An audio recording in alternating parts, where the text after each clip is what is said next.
The following program was provided by an independent producer solely responsible for its content.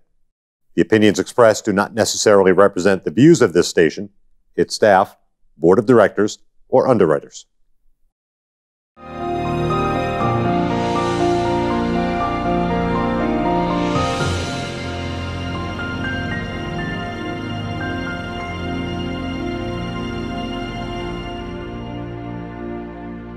Hello, and welcome to People's View, speaking from my house. Anyway, I have Bill O'Brien, former Speaker of the House in 2011 and 12, and we're going to talk about why Bill's getting back in politics again. How are you, Bill? Well, hi, Carl. I appreciate you having me on, and I'm sure it sounds like I'm in a secret location somewhere. A defective megaphone here, but you look good. And I'm Nashua, and I'm in my office. Mm-hmm. Well, that's the only thing I think we're going to have to get used to, giving each other a break there between when one starts and one stops and things like that. But anyway, Bill, tell us all about your recent announcement and why you're running for the office you're running for now. Well, I had been running for the U.S. Senate, and I took a look at the amount of money we were raising, and it was pretty apparent to me that we weren't at a point that we were going to be able to confront the really millions and millions of dollars that Jeanne Shaheen was raising through PACs throughout the country, through Washington lobbyist money. And the point of the campaign was never to make sure I got to Washington, but was to make sure that we replaced Jeanne Shaheen with a good conservative. So as I was watching that develop, I also was paying attention to some of the other candidates who were in the race for the Republican nomination.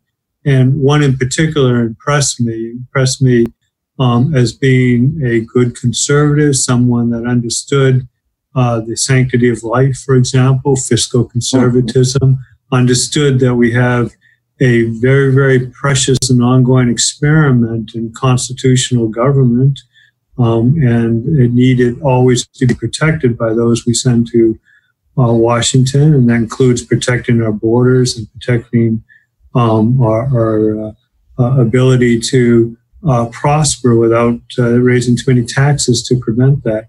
And that fellow was Corky Mesner. He also was raising enough money to beat Jeanne Shaheen. In point of fact, the numbers that were, the financial numbers that were released at the end of March showed that he has raised more money in that last quarter than Jeanne Shaheen. And so, you know, I decided that while I still want to serve in public life, I really do want to help out my state whatever I can. It wasn't going to be in the U.S. Senate, and it'd be better if Corky Mesner was the person. Okay, that I hope that bears fruit there, and I'll be trying to have Corky on before the end of the month, so that we can also hear directly from him. But you also now decided to run for the House again in New Hampshire. Absolutely. I've been living in Nashua for a little while now. I live over in Ward 9. And, you know, I was watching some of the voting that's taking place up in Concord, Carl. And, you know, it's just shocking to me. You know, the Nashua delegation is all Democrat at this point. And you look at votes, I mean, they voted almost unanimously. Only one Democrat voted to ban plastic bags in this latest session. Good thing it didn't pass over the gubernatorial veto, but all Democrats voted for that except one. Yeah. And then if that wasn't good enough, they voted to tax plastic bags, and they couldn't get that passed. And in that case, all but one Democrat voted for it, all the Democrats who were there that day. And you could go on and on with these votes. They voted almost unanimously. Every one of the Nashua Democrats who were up in Concord voted to kill entry-level jobs for our young people, unskilled workers. They workers who were getting their first hand on the rung of a career by taking a minimum wage job, and they voted to make those jobs cost employers not $7 or $8 an hour, but $15 an hour. These young people wouldn't be hired. So many outrages. So, all of them voted who were there, voted to allow non-citizens to vote in our election. It's just in my way of thinking, is just outrageous. I'm sure the people of Nashua, I'm sure the people of Ward 9 don't know that this has happened, wouldn't appreciate it happening. All who were there voted for it. 7 were absent, and that's a particular problem we have with the delegation that was sent from Nashua to Concord. A lot of them just show up. Well, I know that, and we have the same problem because all the aldermen are the same party too, and any of the local information is the same way, the same laws, and spending money and not really balancing the budget. Yeah, all these votes. Another one that drew my attention was that they voted for an income tax bill, and then in the legislation, it would say unelected bureaucrats are entitled to set the rates. And not only did they break the New Hampshire tradition, the one that has made us the most prosperous state in New England, of not having a broad-based tax, but they voted in income tax, and they said, we don't have the courage to tell you what it should be, so we're going to leave it to some bureaucrat to think. Again, Governor Sununu fortunately vetoed that, but every Democrat legislator sent from Nashua who was voting that day voted for that. Interestingly enough, there's a couple of representatives, all these votes that I've just mentioned, have never shown up. They just never showed up. Representative Frances Nutter Upham, never there. Representative Allison Nutting Wong didn't think it was worth her time to come up and fulfill her promise to the people of Nashua to represent them in Concord.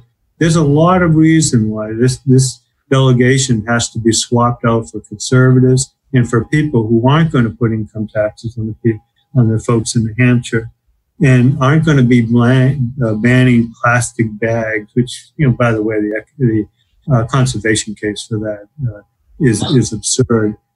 So that's the reason that I'm running.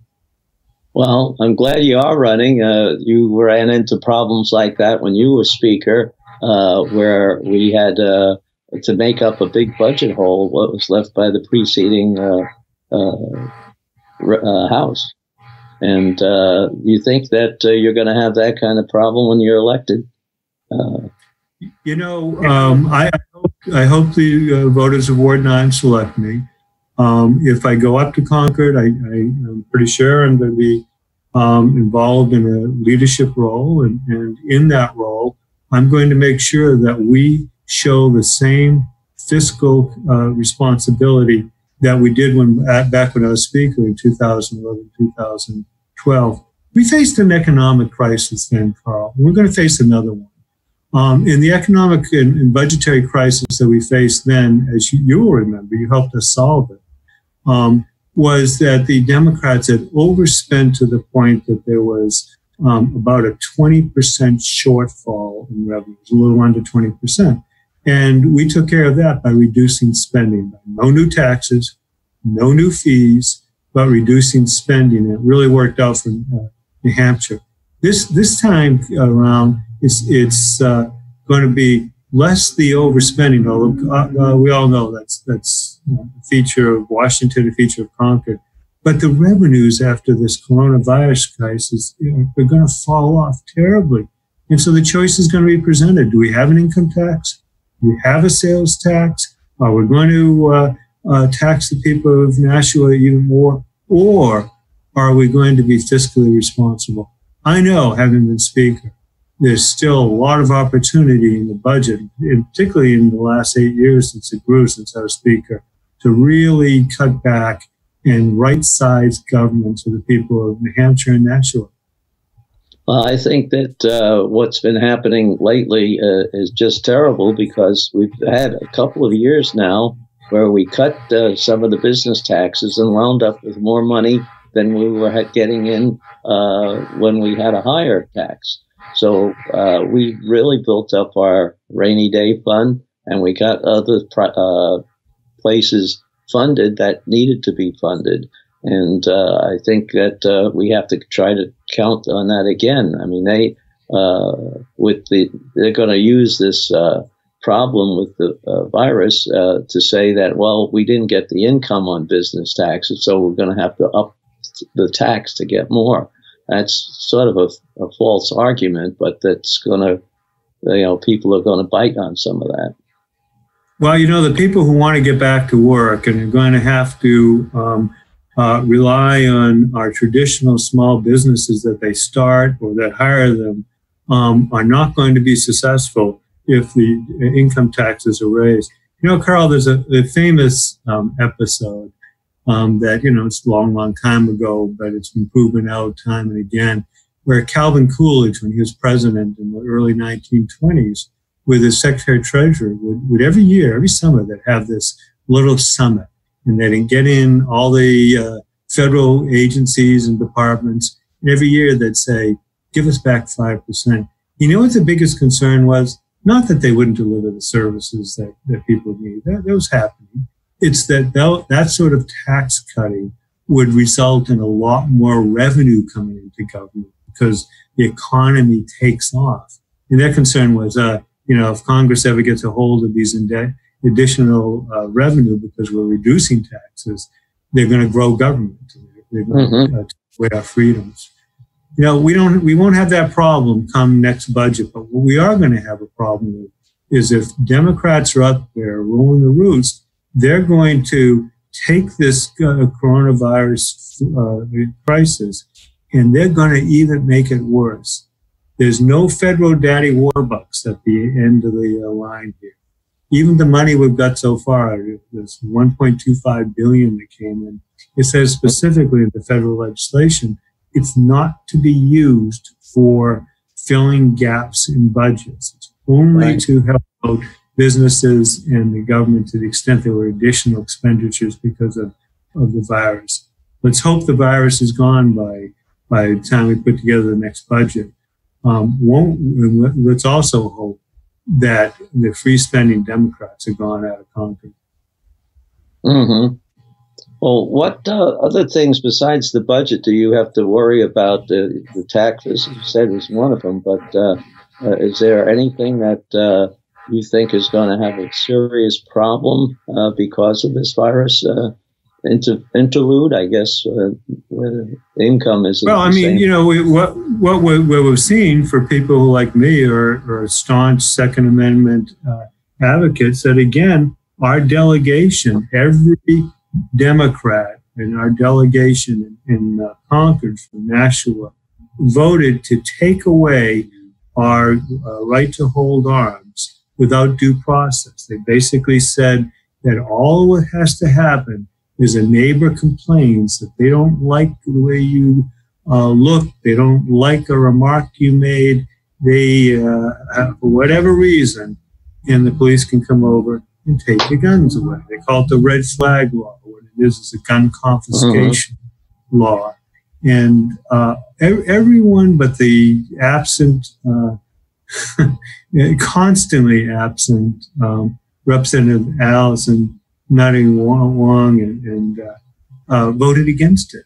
Voted for that law, voted against killing it. And, we're going to have so many different issues that come up. Look, there's things we have to do. We certainly have to cut taxes. We have to cut regulations.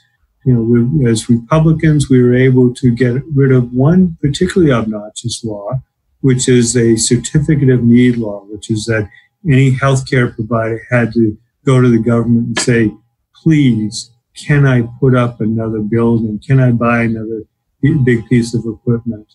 Now we're worrying why we don't have a lot of hospital beds. Well, we did get rid of that, but there was a tail to it. In order to get it passed, we still had to leave in place special licensure requirements for certain surgeries and certain types of diagnostic equipment. Let's get rid of regulations like that. Let's allow for cross-border licensing of doctors. You know, now that we have the pressure of the coronavirus, everybody's saying, you know, if you're a doctor anywhere, come to New York, come to Boston where it's particularly bad. They don't care that they might be licensed in Nebraska or California or some other state. We in New Hampshire ought to take a lead on that because it will help address some of the healthcare costs that are driving up our healthcare premiums. In that regard, we ought to allow for anyone in New Hampshire to go to any respectable insurance company that's licensed by another state to provide health insurance and buy their insurance from them. You know, it's just a sensible thing to do. Well, under your leadership in 2011-12, we had a committee to cut regulations and look at all things like that. You think that should be done again?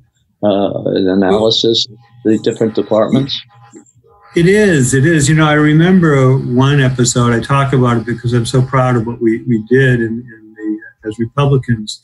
I came across a business fellow who had inherited his business from his dad. Not a big business, but big enough, about 50 employees, up in the North Country. And turned out, for whatever reason, I can't remember if it was a routine inspection or maybe somebody complained about something. The Department of Labor, the State Department of Labor came by his business and said, you know, we want to make sure that you have safe conditions. And they did. And they said, you know, everything's just fine here. But then in conversations with the fellow's bookkeeper, it turned out that they found out he was paying his employees every other week, kind of typical these days.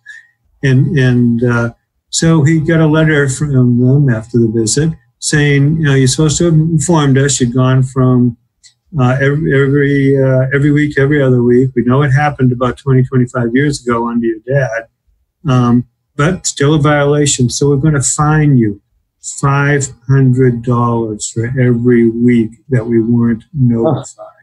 It was hundreds of thousands of dollars. And they came to us and said, yeah, this isn't necessary. You know, I run a good, safe business. They came and proved it to themselves. Right. And so we eventually worked that out. But better than working it out for one business is working it out for all businesses. So we changed the law and said that the State Department of Labor could not fine a business for a non-health or safety violation unless they first warned, gave a 30-day warning. If the poster's out of date, if you didn't notify us of change of payroll period, if a certain form isn't in a file that we want to be in a file, we have to tell you first, and only if it's not done in 30 days can we impose fine. We also limited the size of fines. You know, I was at a legal seminar because my background is as a lawyer. About 3 or 4 months ago, I was at a legal seminar. And there was the assistant commissioner, I think that's the title, of the Department of Labor there. And nice fellow. I happened to be sitting there next to him in the seminar, and I went through the story, and he kind of chuckled. He was new to the department, relatively. And he said, yeah, you know, I've heard those stories of how we had big 6-figure and 7-figure fines, and you know, those days were over.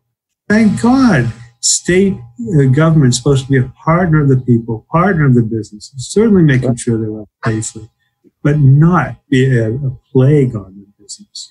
And they usually went after some of the businesses that were too small to afford a lawyer to fight back. They didn't have the funds to do that, and we sort of straightened some of that out. But we found it all over the place. One of the reasons that I did set up that committee is that incident I just told you about happened when I was speaking. But before that, somebody came to me and said, you know, I have this little business, and you know, they misinterpreted whether the amount I pay myself is actually profits or not. So they said they want to tax it as profits, not as a deductible compensation. And, you know, my accountant, my lawyers, tell me that they're very wrong. I can feel this. But I asked them, well, how much is that going to cost? And they said, well, it costs about $30,000 or $40,000 by the time we finish up and avoid that $25,000 fine that they're trying to impose. So he said, I just had to pay it. You know, it's just, I'm in business. It's all, it's whether I'm going to be wasting money that I could use to grow or use to hire more people. You know what they did when he paid it, Carl? He check, and they sent it back and increased the fine, saying they hadn't paid it in time, you know, the agreement in time.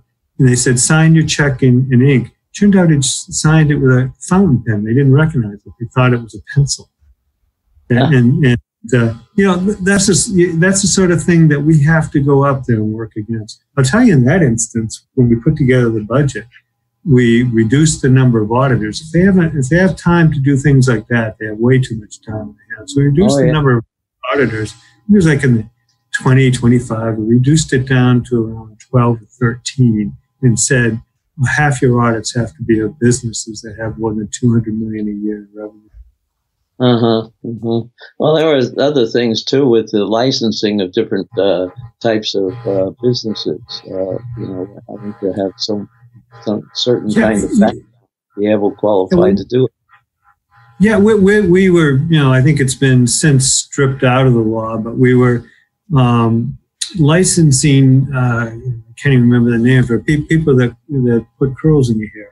You know, there's braids in your hair. You had to get a license. I'm not even talking about cutting your hair or dyeing your hair or anything, just braiding your hair. You had to get a license. That was so absurd. They agreed to get rid of that. But I remember one when I was up there in Concord. I was in the legislature 5 terms. One, I got up in the House floor when the Democrats were in the majority during the prior session, and they wanted to license animal massagers.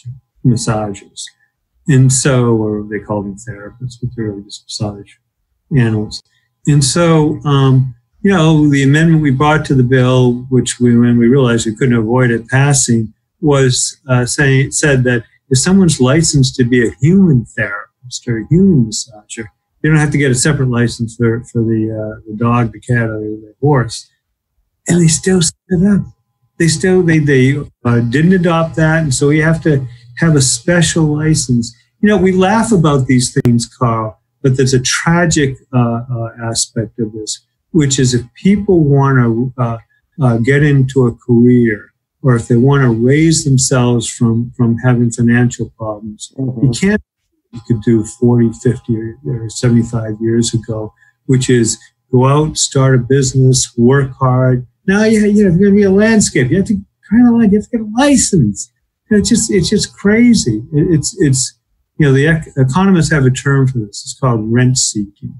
And basically, all these regulations, all these licenses are to protect the incumbents in a certain trade.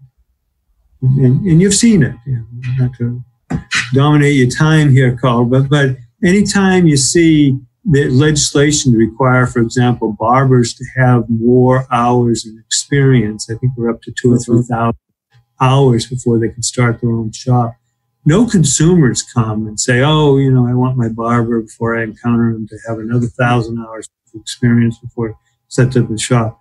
It's all the existing barbers and the ones that already have their shops that come out and testify about why it's needed.